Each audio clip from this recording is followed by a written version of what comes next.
Hello student, मैं एकता सिंह आप सभी का ज्ञान चैतन्य चैनल पे बहुत-बहुत स्वागत करती हूँ। तो आज के इस टॉपिक में चूँकि हम यहाँ पर राष्ट्रीय आंदोलन के प्रमुख नेताओं से रिलेटेड जो है फैक्ट हैं, इस बुक के अकॉर्डिंग वो कवर कर रहे हैं। तो हमारे 4 महात्मा गांधी, जवाहरलाल नेहरू, सरदार वल्लभ भाई पटेल और भीमराव अम्बेडकर हो चुके हैं। आज हम यहाँ पर सुभाष चंद्र बोस, मौलाना अबुल कलाम आज़ाद, राजेंद्र प्रसाद और चक्रवर्ती राजगोपालाचारी के बारे में यहाँ पर डिस्कस करेंगे।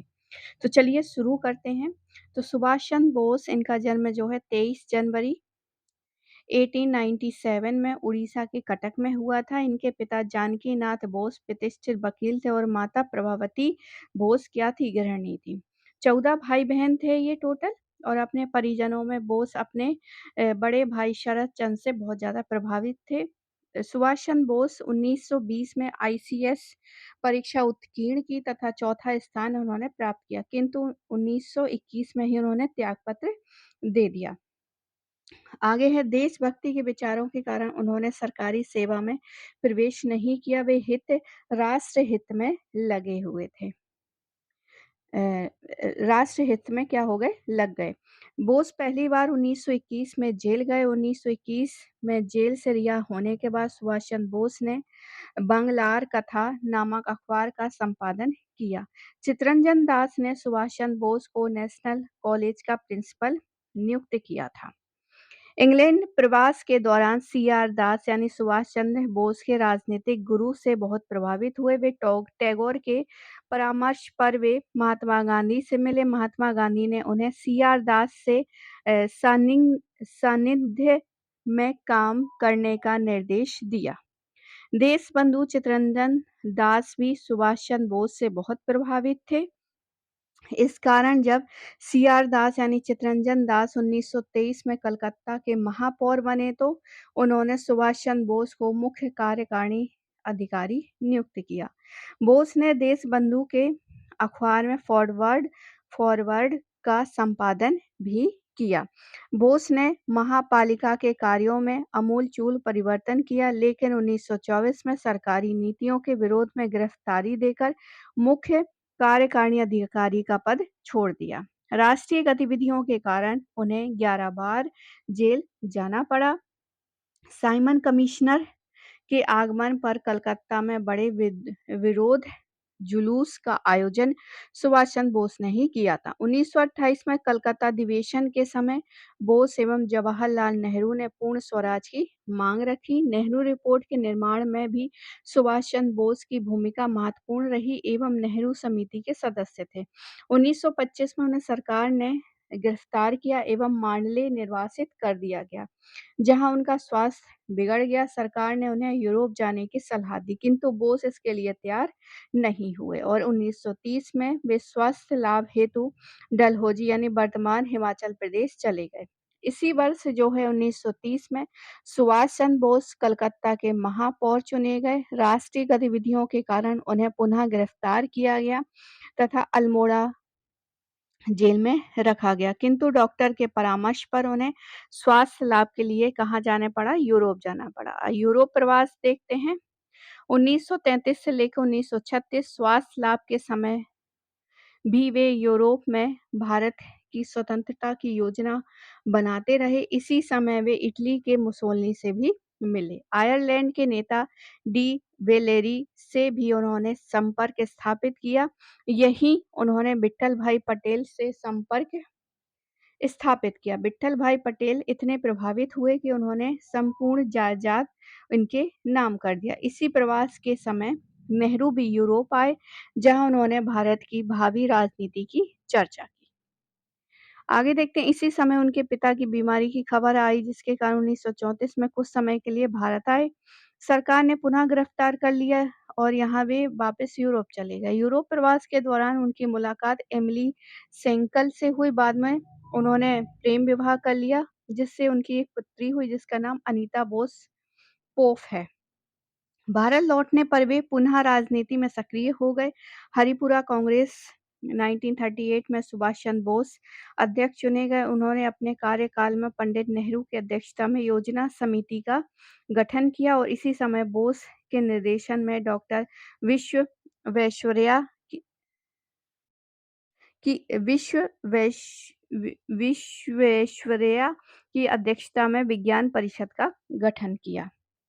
जिस समय चीन एवं जापान के मध्य युद्ध चल रहा था, सुभाष चंद्र बोस डॉक्टर द्वारिकानाथ को युद्ध में पीड़ित लोगों की मदद हेतु चीन भेजा। त्रिपुरी कांग्रेस देखते हैं, जबलपुर में हुआ था। त्रिपुरी कहाँ है? जबलपुर में है, ये भी याद रखने वाली बात है। बोस दूसरे, ये हुआ था 1939 में। बोस दूसरे कार्यकाल हेतु निर्वाचित होना चाहते थे, किंतु गांधी इसके लिए तैयार नहीं थे। टैगोर ने भी परामर्श दिया और वे सुभाष को एक मौका दें। गांधी ने अध्यक्ष पद हेतु पट्टाभी सीतारामैया को चुना और वो ये हार जाते हैं, तो गांधी जी को लगता है कि इसमें उनकी हानि, मेरी हार हो गई है। 203 वोटों से ये विजय प्राप्त करते हैं। कार्यकारिणी के गठन मुद्दे से गांधी जी से असंतुष्ट हो गए और 29 अप्रैल 1939 को उन्होंने कांग्रेस छोड़ दी।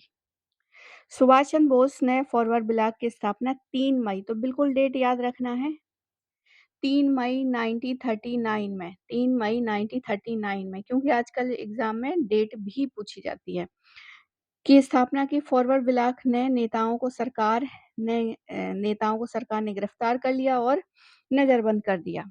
सुभाष चंद्र बोस ने भारत से पलायन एवं आजाद हिंद फौज से जुड़ी घटनाओं की जानकारी के लिए अपनी एक पुस्तक में राष्ट्रीय आंदोलन में, यहाँ पर देखना, तो ये तो नोट दिया है, इसका कुछ नहीं है। आगे सुभाष चंद्र बोस ने द इंडियन स्ट्रगल नामक पुस्तक लिखी थी, तो इनकी बुक का भी कई बार यूजीसी नेट पूछ चुका है, मिलान में दे देता है, Indian struggle, the Indian struggle. तो ये इसके 2 पार्ट हैं। सुभाष चंद्र बोस पर आर सेन ने एक पुस्तक लिखी जिसका नाम है Subhash Chandra Bose at the cross roads of change. तो ये थी Subhash Chandra Bose at the cross road of change, ये आर सेन ने लिखी थी। 1959 में यूग ट्योगे टोये ने स्प्रिंग टाइगर भी कई बार पूछा जाता है और ये इनकी जीवनी थी। अब आते हैं मौलाना अबुल कलाम आजाद। तो मौलाना अबुल कलाम आजाद, इनका जन्म 11 नवंबर 1888 को मक्का, सऊदी अरब में हुआ था। कहाँ पर हुआ था? सऊदी अरब में हुआ था। आजाद का परिवार 1890 में कलकत्ता आकर बस जाते हैं। मौलाना आजाद ने अल अजहर विश्वविद्यालय काहिरा से क्या प्राप्त की थी? शिक्षा प्राप्त की थी। ये राष्ट्रवादी मुस्लिम थे तथा मुस्लिम लीग की सांप्रदायिक नीति के विरोध इन्होंने किया था। ये कांग्रेस एवं गांधी के निकटतम सहयोग थे। वे सलाफी यानी देवबंदी विचारधारा के करीब थे। 1912 में 1912 में उर्दू में अल हिलाल तथा अंग्रेजी में दी कैमरेट नामक इन्होंने साप्ताहिक जो है वो निकाला था, पत्रिका निकाली थी। मौलाना आजाद ने 1914 में अल बिलाग पत्रिका निकाली। मौलाना आजाद 1940 से लेके 1946 तक कांग्रेस अध्यक्ष रहे और मौलाना आजाद ने 1923 में कांग्रेस के दिल्ली में विशेष अधिवेशन की अध्यक्षता की। वे कांग्रेस के सबसे युवा अध्यक्ष बने और मौलाना आजाद खिलाफत आंदोलन के प्रमुख नेता भी थे। इंडियन विंस फ्रीडम, ये वाली बुक भी कई बार जो है एग्जाम में पूछ ली जाती है। इंडिया विंग्स फ्रीडम इनकी प्रमुख पुस्तक है। गुबार ए खातिर अन्य रचना है। तर्जमान उल कुरान नामक कुरान पर इन्होंने ग्रंथ लिखा। तो इंडिया विंग्स फ्रीडम कई बार जो है एग्जामिनर पूछ चुका है, याद रखना है हमको। तो क्या? गुबार ए खातिर और तर्जमान उल कुरान। गुबार ए खातिर की रचना 1942 से 46 के समय में अहमदनगर जेल में की गई थी।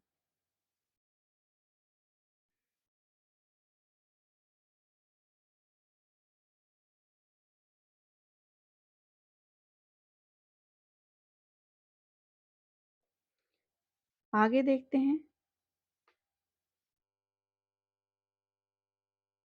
मौलाना आजाद ने 1920 में जामिया मिलिया इस्लामिया की स्थापना की थी। अलीगढ़ में हुई थी और 1934 में जामिया मिलिया विश्वविद्यालय की दिल्ली स्थानांतरित कर दिया गया। वे स्वतंत्रता के पश्चात देश के प्रथम शिक्षा मंत्री बने। इनका जन्म जो है 11 नवंबर और भारत में राष्ट्रीय शिक्षा दिवस के रूप में भी मनाया जाता है। मौलाना आज़ाद की मृत्यु 22 फरवरी 1958 को दिल्ली में हुई थी।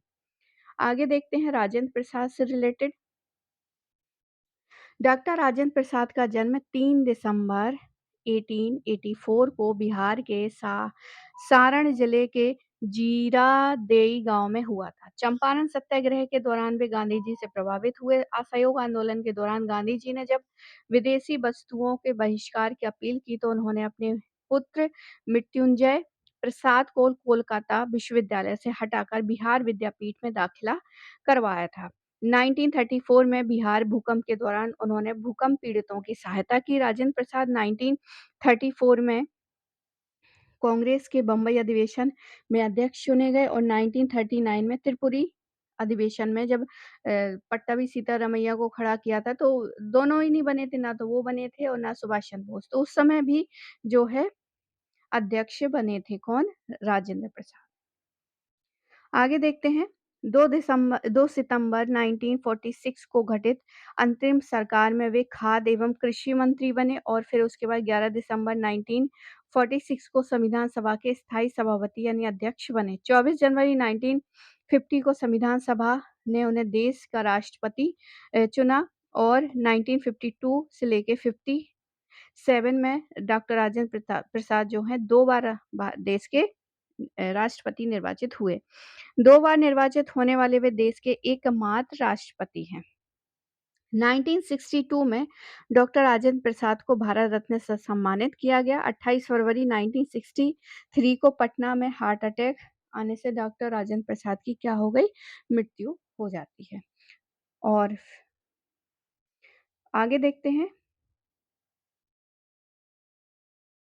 अब यहाँ पर है चक्रवर्ती राजगोपालाचार्य। चक्रवर्ती राजगोपालाचार्य का जन्म जो है दिसंबर 1878 को तमिलनाडु के कृष्णगिरी जिले तत्कालीन सलेम में होसूर तालुक के थोरापल्ली गांव में अयंगर ब्राह्मण परिवार में हुआ। इनकी शिक्षा बेंगलोर के सेंट्रल कॉलेज तथा मद्रास की प्रेसिडेंसी कॉलेज में हुई थी। राजा जी ने 1906 में कांग्रेस के कलकत्ता अधिवेशन में पहली बार प्रतिनिधि के रूप में भाग लिया था। वे 1917 से लेकर 1919 तक सलेम नगर पालिका के चेयरमैन रहे और उन्होंने 1920 में असहयोग आंदोलन के दौरान क्या की थी? वकालत छोड़ दी थी। राजा जी विधान मंडलों में प्रवेश के विरोध करने वाले अपरिवर्तनवादी गुट के नेता थे। इस गुट में सरदार पटेल, राजेंद्र प्रसाद और डॉक्टर अंसारी जैसे नेता भी शामिल थे। कांग्रेस पार्टी में शामिल होने के बाद राजा जी ने रॉलेट एक्ट, असहयोग आंदोलन, वायकोम सत्याग्रह तथा सविनय आंदोलन में क्या लिया था? भाग लिया था। आगे देखते हैं।